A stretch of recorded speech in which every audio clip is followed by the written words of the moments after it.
welcome to Series 2 of my podcast, Innervation, where we get to hear stories and experiences of incredible women in science, technology and engineering.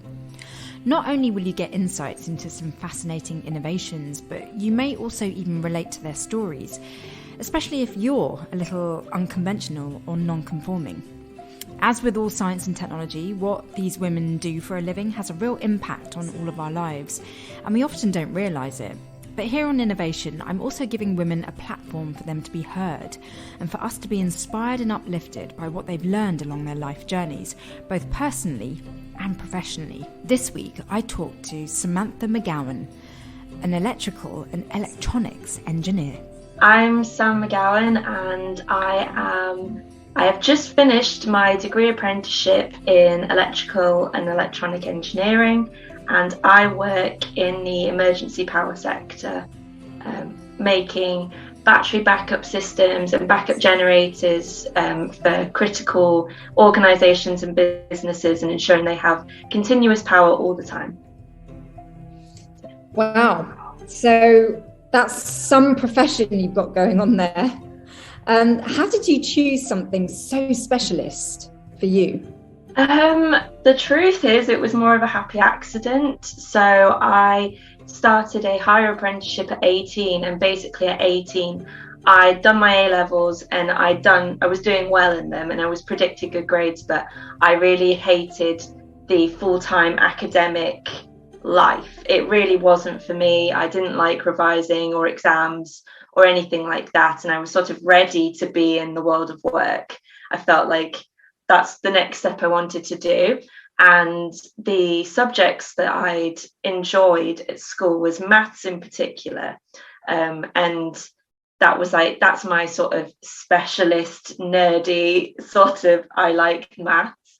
So it sort of came of, I live in rural North Yorkshire, so what can I do that isn't a traditional degree route that will incorporate maths? So engineering is pretty big around here. I live near Scarborough, and there's a surprising number of engineering companies that are based in Scarborough. So I talked to several, and Dale Power Solutions, which is the company I work for, offered this brilliant rotational apprenticeship scheme where you can work in all the different departments for like 6 months to a year.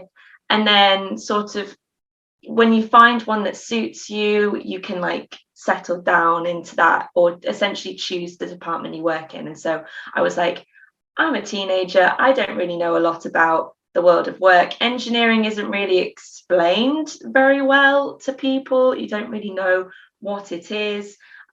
So I picked that apprenticeship so I could try different things, and I was like, oh, worst case scenario, I'll just move into business or something, or I'll go do a maths degree if it all fails. And then I really enjoyed it, and have worked in various roles, but no, it's just really, it excited me once I started doing stuff and started interacting with customers and different people in the business.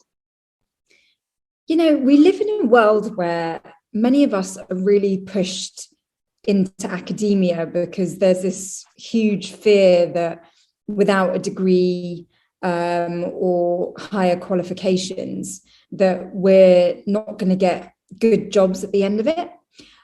Were you ever subjected to that sort of expectation or pressure? And if so, how did you go against the grain? So yes, definitely was subjected to that pressure, because something that I'm quite passionate about trying to change, if possible, is the fact that schools are marked on success rate of students via how many of them go to university. And no matter how good an apprenticeship is and whether you get a degree at the apprenticeship, from the school's Ofsted figures, that's not deemed as a success for them. So there's obviously that angle that the school were very passionate about. I also, I hate sounding like I'm bragging, but I did do well. Like I got A star, A and B at A level.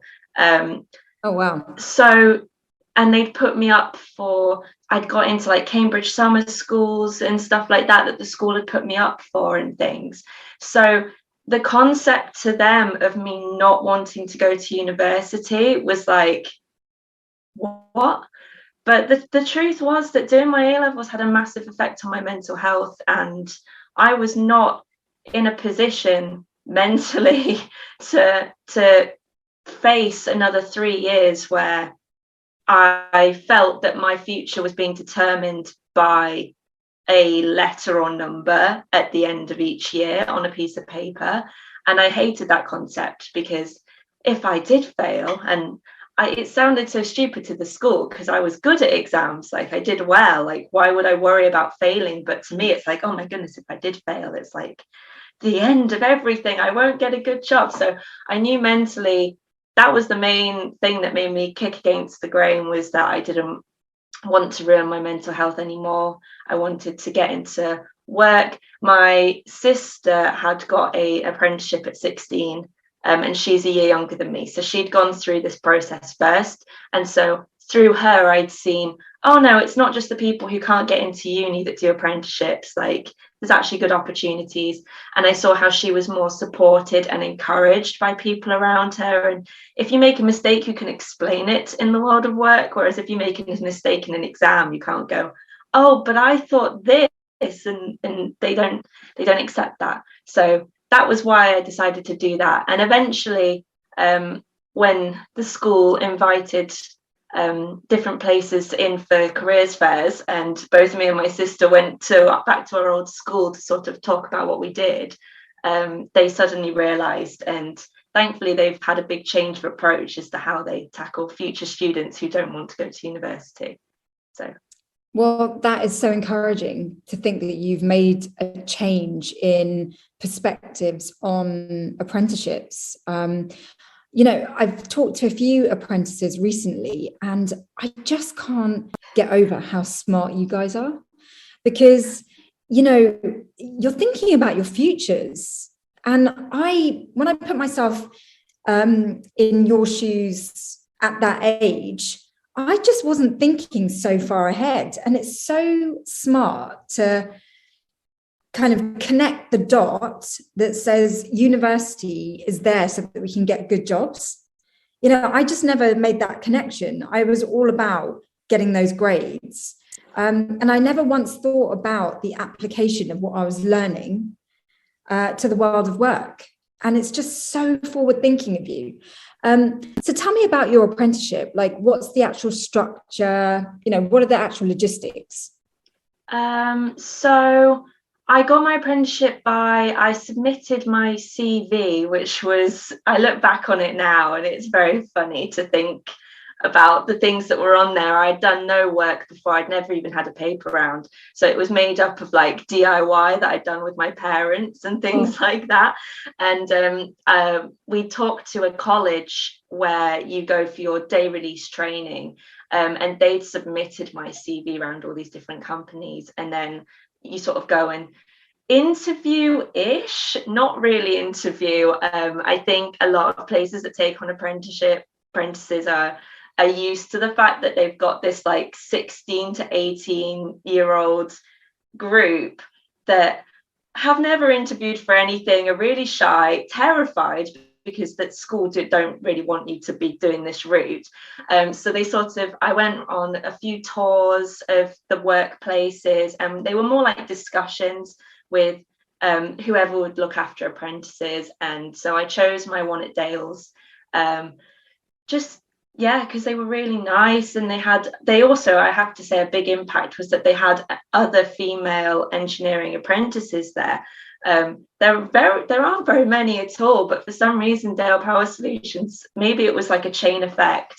They'd had one, and then that brought on another couple, and so that made me feel more secure. But yeah, so when I started, we have different areas of the business. So we have a factory that builds our products, we have a test department, design, and different things like that. So I started off in the factory building the kit, which was great because I was very shy, very nervous, and it's just sort of a more relaxed environment.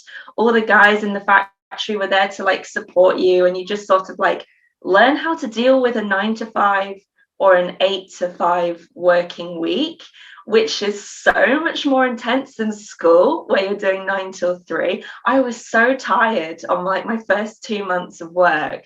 So they that's really helps. And then I moved into test after about 9 months and worked on that, learning how to work with live electricity and learning more about what the products actually do, because you just sort of build them, learn how to work and get into the routine. And so then I learned more about the products. And then when I'd finished working in test, I went into design and then learn even more in more detail about what customers are looking for. And I did electrical drawings and mechanical layouts and things like that. And then that was at a point, this was sort of at the 3-year mark, I was like trying to work out what I wanted to do. And so someone suggested I tried a thing called Applications, which is like a cross between design and sales. So I talk to the customers, ask them what they're looking for, and then help curate them a sort of set up a system that they might be interested in buying, and then I'll cost all that up and write all the specs and stuff for them. And so I moved into that and that's where I'm staying and where I'm very happy, but I've done it in all of our different products. So the last few years just sort of been moving about and working with different people. But it's so nice because you work with loads of different managers, loads of different people, and it makes you very unique in a business, because you tend to get a lot of us and them in a business where it's like, oh, we're factory workers, we don't like those office people. Well, I'm one of them because I worked with them for a year and a half, and I'm also one of the office people. And it's like you can interact and understand what everyone in the business does, which is very rare in a company, is understanding everyone's different jobs and how the business works as a whole. So yeah, that's so incredible. I mean, it really brings engineering to life. It's so hands-on. How does academia come into it, or does it? Yes, so with an apprenticeship, you spend 4 out of 5 days of your working week at work doing your job or learning to do your job. And then 1 day a week, they pay for you to go to a training provider, college, university. So because I'd done my A-levels and they were in the right subjects and I'd done well in them, I started on a higher apprenticeship, which is sort of like the equivalent of a foundation year and like the first year of university sort of thing. It's sort of like an in-between level between A-levels and a degree. So I'd started on that and I did 1 day a week at college, and it's sort of very practical and assignment based, and it's just sort of like being in school for 1 day a week, but there wasn't any exams or anything. So different apprenticeships are different, like depending on what you do. Some will have exams in and some won't. And then when I'd finished that, there's like a university campus at Scarborough that had just started doing a engineering degree apprenticeship, and they'd offered it as a top up. So because I'd done the higher, they said, oh, you only need to do 2 years here to top it up to a full degree.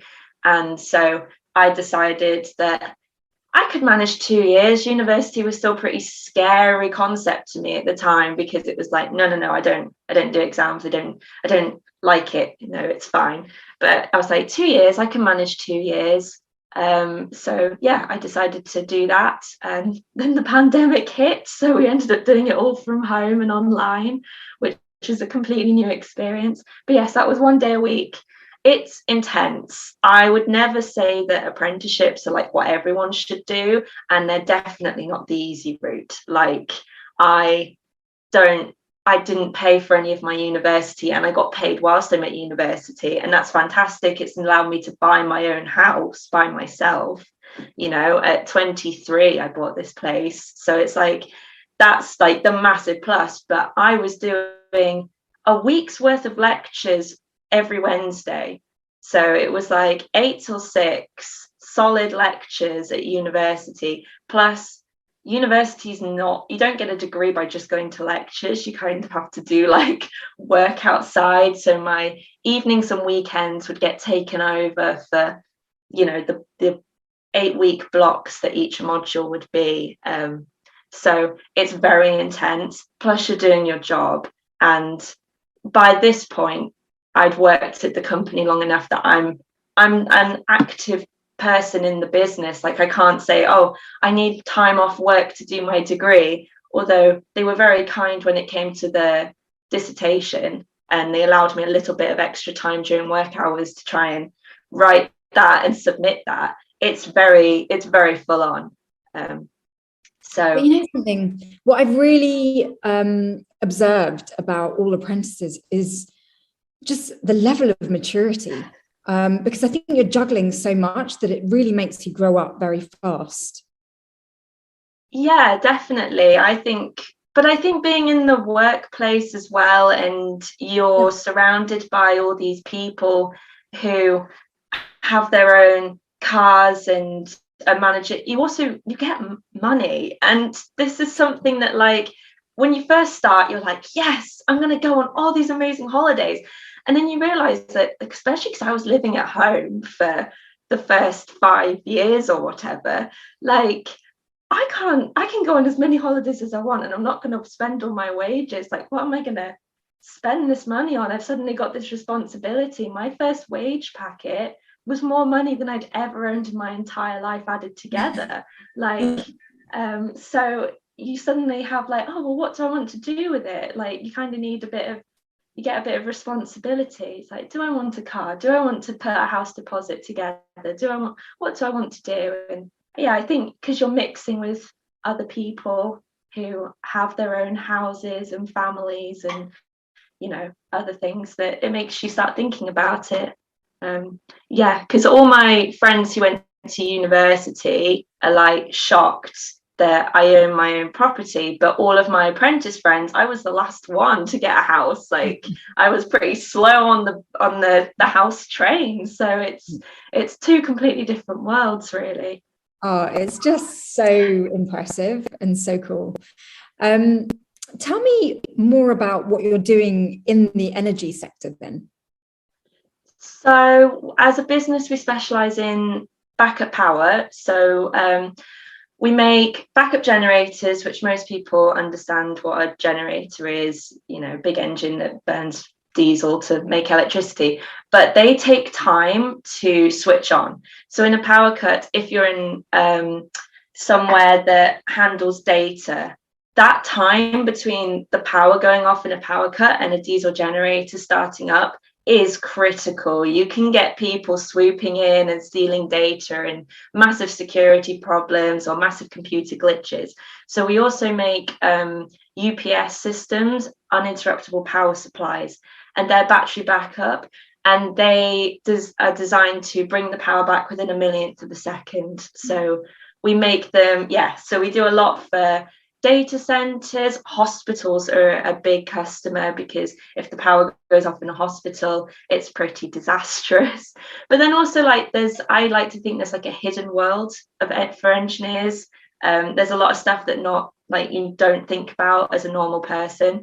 So we do a lot for National Grid, Network Rail, Northern Power Grid, Western Power, you know, all the big power places which you know give you electricity, but you don't think, oh, they need emergency power to do shutdown protocols and stuff like that. So there's a lot of different areas, and you end up in a lot of dusty basements in the middle of cities, like measuring rooms, going, okay, if we knock down this wall, can we bring the generator in this way? And if we take the roof off, how do we lower the kit in?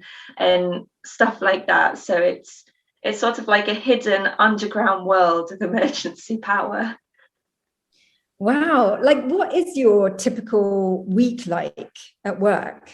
Most of the days you'd spend at your desk, like curating solutions, but probably once or twice a week we go out on site visits. So for customers who are like, say, we're really interested in getting a new generator, for our bank, say. So we'd go out, we'd drive out, visit them, talk to them, and then go measure up, because you have to, a lot of customers also they're not technical, they don't understand what they already have. So you have to like go and talk to them and look at their old kit. And sometimes you're looking at stuff that's like from 1980, trying to dust off the information, pulling out the drawings that are sort of all water stained and torn, and work out what they've already got and go, okay, this is what we can provide you to replace this stuff. Do you want it to be bigger than what you've already got? Do you need it to be smaller? So lots of measuring up, lots of taking photos, and then all that information comes back, and then we will do a room layout. We'll draw it up on CAD software, work it out, talk with the design experts, and also the install guys, especially with generators, because they're massive, they're so big. And it's like working out, okay, how do we get this into their basement? Can we use the ramp in the underground car park? Are we removing walls and doors? Are we like, how are we going to get this kit in? Because also a lot of stuff that was built like 20, 30, 40 years ago, the rooms were built around the equipment. So it's also a case of how do you get the old stuff out and get the new stuff in? So there's a lot of logistics with that, and sort of, working it all out before you've even given them a quote, before they even know how much it's going to cost. There's a lot of design that goes into that.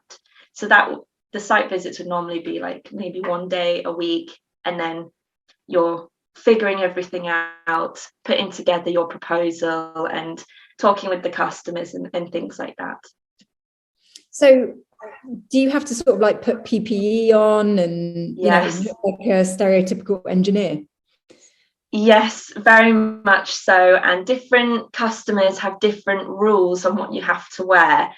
So a lot of office-based site visits, you can just wear your normal clothes, it's fine. But National Grid have their own like PPE collection, because if you're in a substation, you're walking about the substation, and there's a reason why you get all those like danger of death signs on the substation, and people of the public aren't allowed in, and that's because electricity can jump. So you're walking underneath all these giant buzz bars, so you have to wear like anti-flash clothes, so stuff that won't conduct, so just in case anything happens, overalls, high vis, steel toe cap boots, helmet, glasses, gloves. One thing that is something that as a female engineer you just have to get over is that female PPE is not very good and doesn't exist a lot. So you are in men's small sizes, and I'm a pretty average height woman, but I'm pretty short for a guy, so you do look like you're drowning in the PPE. And I sew as a hobby, so I have made alterations so that I'm not turning up the trousers all the time. And but you have to get over that you look a bit ridiculous. I say a bit, very ridiculous, completely stupid, walking around as a Michelin man, swamped in your overalls that are never ever going to fit you. But things might change. But so how has it been being a woman in what is unavoidably right now a male-dominated world? So when I started at Dales, it didn't bother me at all. Doing maths and physics at A level, I was the only girl in my physics class, and I was one of 2 or 3 in my maths class.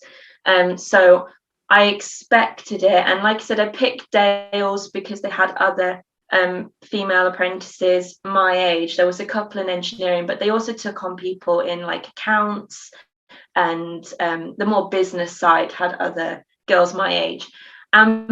Maybe because these other girls had gone through it before me. Like everyone who I worked with was so lovely, and really, really nice. And yeah, they just treat you, yeah, as one of the lads, but sort of they look after you and make sure you're okay. So that was fine. It was when I started going out on site visits and interacting with customers, or not necessarily the customer who was making the financial decision, but the technicians on site that would be showing you the stuff, that we then encountered like a few situations, but it's never been that bad. It's always interesting because I always, as an apprentice, went on these visits with someone from work, whoever I was working with or my boss, and they'd be like, oh, I don't really think this like sexism's really relevant anymore. And they just meant it in a nice way because they'd never encountered it themselves. And then you go on site and you get the comments about like, oh, this place could do with a tidying up. You'd be great at that. And they wouldn't talk if it at me, even if it was my job and I was introduced as, no, this is Sam, she's the technical expert for this project. They'd talk to my boss, or they'd be like, oh, I see you brought your secretary then, and things like that. And like, they're not very insulting, so I'm not really that bothered. But it's interesting from my boss or whoever I'm with's perspective, because they always get very defensive. And they're like, afterwards, oh, I'm so sorry that he said that to you and things. So, you know, I think it's, I find it fine because I'm not very easily offended, and I think it educates other people who I go out with that it's still a thing. I really must commend your strength of character, because there's a real sense of knowing what's good for you, and a real confidence about you that's very, it's very like inner confidence.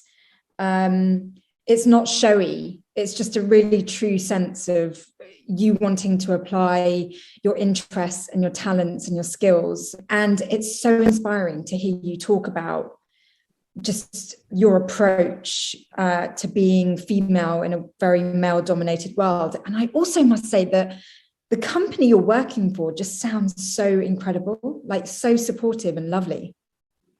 Yeah, they're very, very supportive. They've had, yeah, quite a large group of apprentices come through over the years. So I think they know what they're dealing with teenagers who are bucking the trend. And you are quite vulnerable because you are doubting yourself constantly, especially in the early years, because all your friends will go off to university. And that is the massive downside. Yeah, I have a degree, but I never lived the uni life. I never went out clubbing or partying, or, you know, got the same sort of freedom.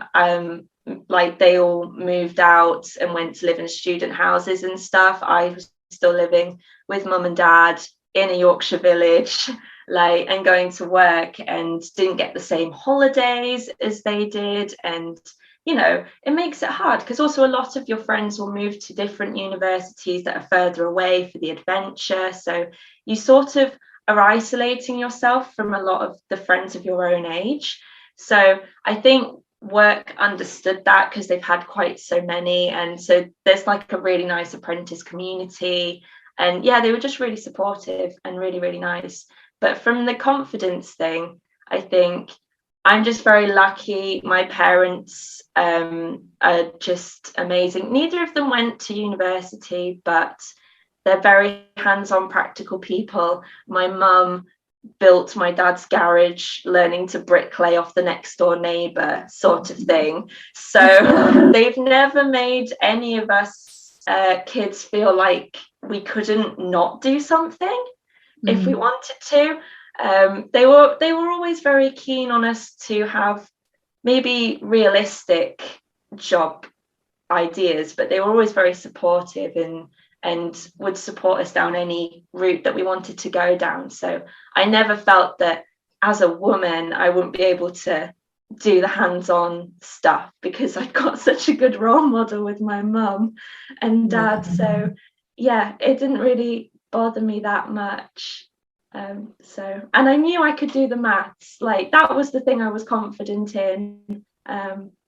it was something I started tutoring people with maths very quickly after starting my apprenticeship, and yeah, it was something that I was confident in. So I knew I had the abilities, and because work was so nice and so supportive, it just sort of helped you grow in confidence, really. And maybe that's also to do with the maturity as well, why apprentices come across quite mature, because we've just got that environment of like constant support or encouragement or even correction, like, no, you need to change this, or, you know, I think that's something that the workplace really works well in. And people love teaching you stuff.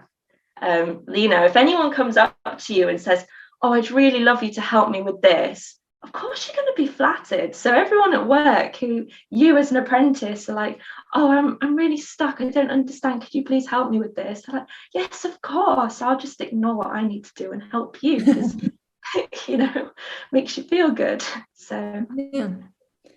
Oh, it's so wonderful listening to your experiences, because I personally had the academic route, and so, you know, I had the university life, and even though it sounds like you're just having to take on so much so early in your life, like it really prepares you. Like, it's kind of like you jump in the deep end, because university graduates still have to go through what you went through, but they just kind of delay it. So it's kind of good that you get it all out of the way early on. And so you end up just having a massive head start, even though it doesn't feel like that for the first few years. So well done, you. Let me look at my questions. What would you say is ultimately most rewarding about the career path you've chosen? Oh, that's a challenging one. I think for me, it's the problem solving aspect. Like, I'm someone whose brain likes to be kept working, and it's not a mundane job. You're not really doing the same thing over and over again. Every time a customer comes in with an inquiry, an email that's like, oh, we're looking to replace this kit, it's always something completely new, and they always send really random pieces of documentation that you have to work out. You have to read through it and be like, what do they mean? What do they actually want? And try and puzzle it together and then come up with a solution. So I think it's the fact that every job is a new puzzle. And it's the same in most of the departments I've worked in design. Again, it's like, because we specialize in bespoke kit. One person I worked with said, we do the stuff that nobody else can be bothered to do because it's so annoying. So it's like every time you need to design something new, it's different, and you have to really think about it and start from scratch. So I think the puzzling, the problem solving is what I find rewarding. I also like that it's an important industry, that you're making a difference. Like, every time we do a rush, we need to get this out for the hospital because their kit's down. It's like, no, we've helped do something important that they needed to do. So that's good. Yeah. You really are a mathematician through and through. The fact that you've now got a job where you're puzzling, problem solving, I mean, that just has maths all over it. But what would you say to any youngsters that are reading your profile and thinking, wow, I want to be like her when I grow up, but I'm not good at maths? Like, what would you say to encourage them into an engineering career? I'd say go for it, because engineering is not one category. There are so many different areas of engineering. I thought it was. I too thought engineers were maybe people who fixed cars, until I started looking into it more when I didn't want to go to university. But it's, do you want to do mechanical, electrical, civil, material? There's so many different areas, and there's so many different jobs. Like, we have a lot of apprentices at work. We're all of varying academic abilities. Like, yes, I was good at academia, but not everyone was. But we were all still doing very rewarding or technically demanding jobs. It's just that different ones suit different people. I would also say that I'm very passionate about apprenticeships, and I talk a lot promoting them because I don't think they get enough like airspace. It's drastically improved in the last 5 years, like massively, but they're not for everyone. Like I think if you haven't made up your mind what you want to do, then I think university is brilliant. Like it gives you an extra 3 years of structured education to figure it out, or as to what you want to do. But equally, if you don't, then apprenticeships are a great route for people who are academically gifted, not academically gifted. If you're good with your hands, like there's so many like building, construction, installing jobs that we do as a business that, yeah, there's people who flunk their maths a load of times, but they're the best people to test our equipment. Like they're the ones that you're like, oh no, we want this person because they're the best at their job. You don't have to be academically gifted. I also the number of like autistic and dyslexic people in our business, I think everyone's brains work differently, and you need like that diverse range of thinking to make engineering work. So if we were all me and thinking about it mathematically, then it would be very boring, or nobody would want to buy it because it wouldn't be like very interesting to sell, or it wouldn't be very well built. You know, you need everyone to approach things differently to make the best business and the best products and engineer the best solutions. So what is the definition of an engineer for you? An engineer is someone who, that's a really hard question.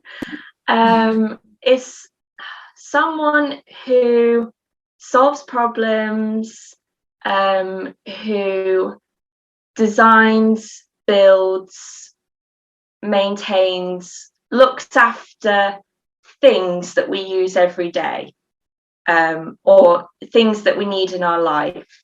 So yeah, it's really hard to put a label on it.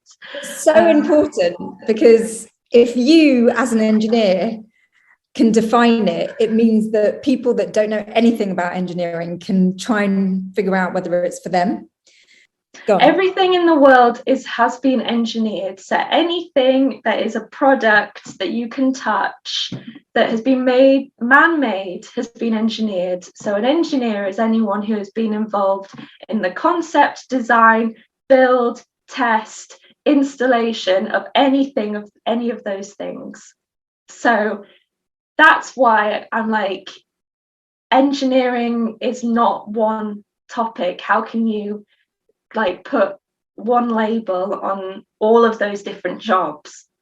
So that's what engineering is.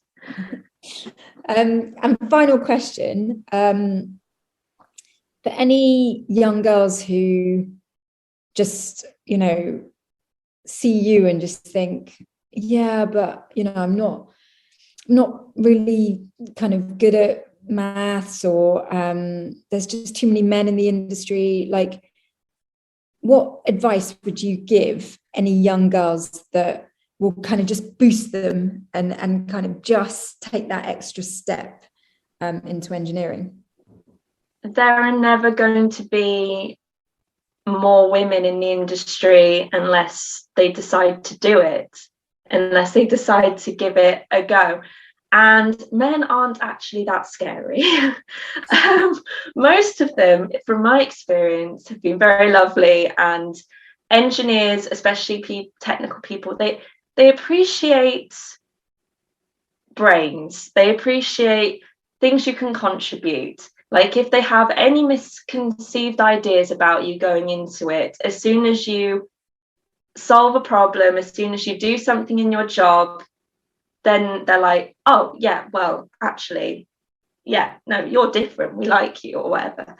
And like I said, I chose Dale Power Solutions because there was 3 other girls in the business.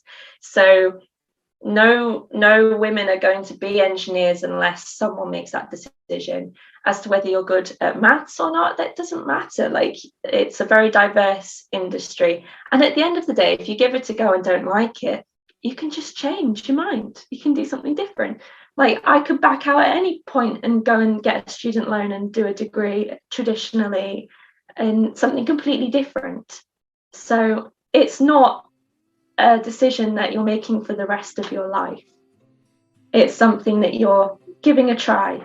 And if you don't like it, that's fine. If you do like it, brilliant. You've discovered what you like. But nothing's ever going to change unless someone decides to be the first person. So. Well, Samantha, you're utterly inspiring. I just find you awesome. Thank you so much for being a real light, leading the way for apprenticeships, for engineering, for being like a completely badass human being. Well done on all the hard work you've put in to get to this point, and good luck with the development of your career. It just sounds so exciting. Thank you.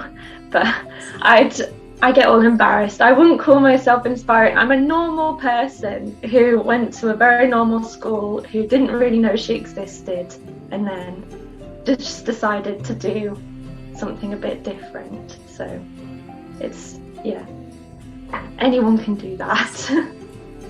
Thanks for listening, and please do subscribe to this podcast and maybe even rate and review it if you can. The more ratings and reviews, then the more interest from those trusty algorithms, which could help to increase the reach of this show. And you can watch the video recording of this conversation on YouTube on my new series called Esteemed. It's all about self-discovery, self-evolution, and inclusivity on innovation. Let's all strive to be in the best versions of ourselves and celebrate others being themselves too. As always, be kind and loving, and I wish you all a great week.